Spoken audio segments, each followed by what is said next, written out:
And we had a new pledge class, which was a huge pledge class. And I remember everything was good. And then I got a call from the Dean of Students office on Friday. And they said, Lyle Long, you're the president of PICAP. We need you to come in to the Dean of Students office. That doesn't sound good. You know what I mean? We're in the middle of the pledge program. So all this is going on. Minors are getting alcohol. We're still doing things that are not proper, but we're trying to curtail it. Okay? We're trying to make incremental steps in the right direction. So I get called in, and I remember my vice president at the time. I was like, "Bro, you're coming with me. I'm not going to the Dean of Students office by myself. You don't got to say anything, but I'll be the one talking. But you got to come. I'm not going in there alone."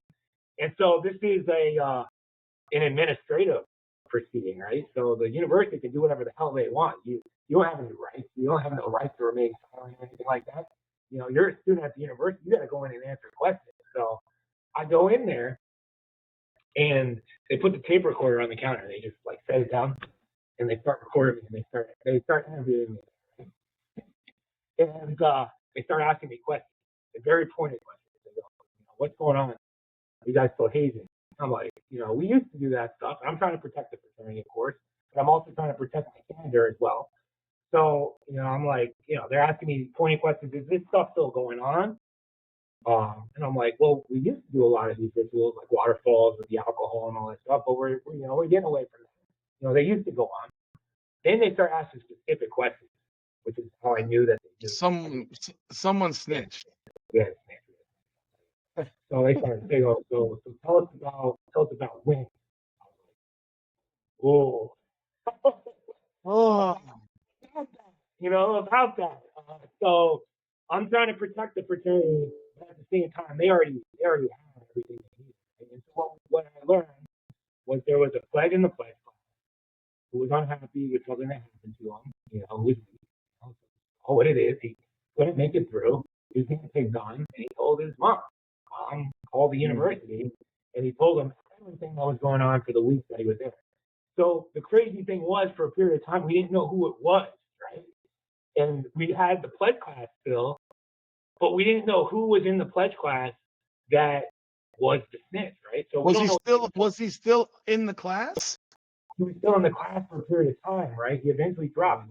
So we were in this weird state of limbo, because I remember after that interview where they took my recording, they slapped me with a piece of paper and they said, the fraternity is suspended from doing any fraternal activities until further investigation goes on and do a final. And they also slapped me with administrative charges, right? And one of them I had to deal with when I was becoming a lawyer was essentially giving false information in a university investigation, which, as you know, as a lawyer, your candor is everything, right? So I had to explain all this stuff down the road when I was trying to become a lawyer. So we'll talk about that. So we get suspended.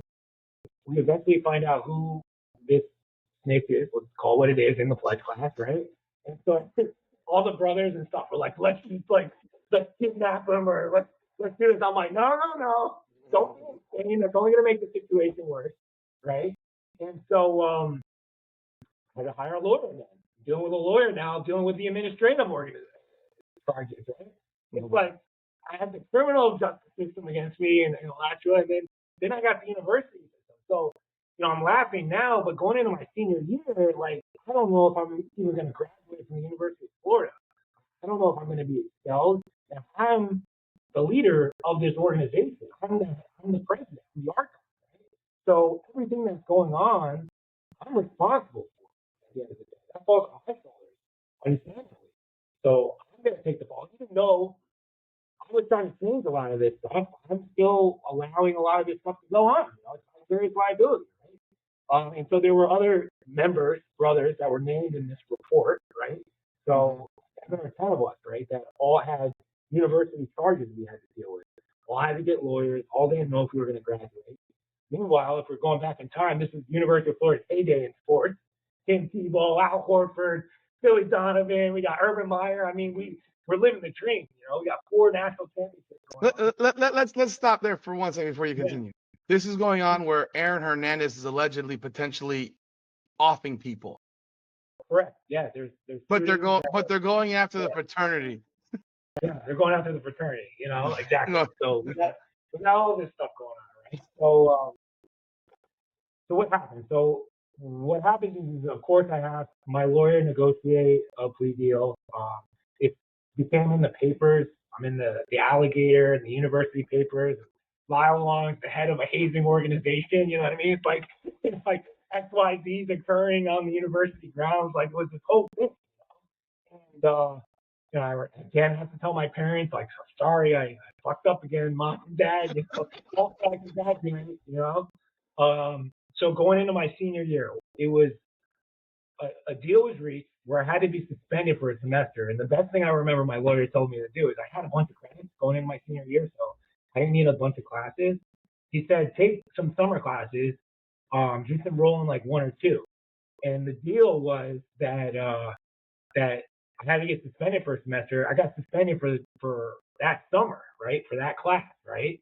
And thankfully, it wasn't fall my senior year because we won the national championship in football. So I ended up, getting suspended for that semester. I had all these other conditions where I had to speak to the other members of the Greek community. All right, so we had to meet every week with my brothers, at the dean of students office, and come up with an anti-hazing campaign where we could talk about Oh Lord. other alternatives to hazing people, aside from making them drink alcohol and forced calisthenics and all this stuff. Right? So we had to do that for a whole period of time. I got suspended for a semester, and then I had to do this whole presentation to the Greek community, talking about all the mistakes we made and how we recommended doing different things, and fell on the sword. Thankfully, I did not get expelled from that university, from UF, and I remember at that time, in order to get tickets for all the game, it was a pool, right? You had to put your name in, and like you're not guaranteed season football tickets. But I got season football tickets my senior year, and I even got tickets to the national championship game, which is in the Orange Bowl that year. And Tim Tebow, won the national championship. And I had to go to that. But you're not getting them if you're suspended. Yeah, Exactly. exactly. So, Oh in my the end, God. That I learned, and it's definitely like, hey, I fell into this position of leadership, but dealing with risk management, dealing with the adversity of all that, it's a lot of the mental aspect of it too. Like, what if I do get expelled? What am I going to do, and what's going to happen with me? It's scary, at that time because you're just a kid. You're just coming into manhood, trying to figure out who you're going to be and what's going to happen.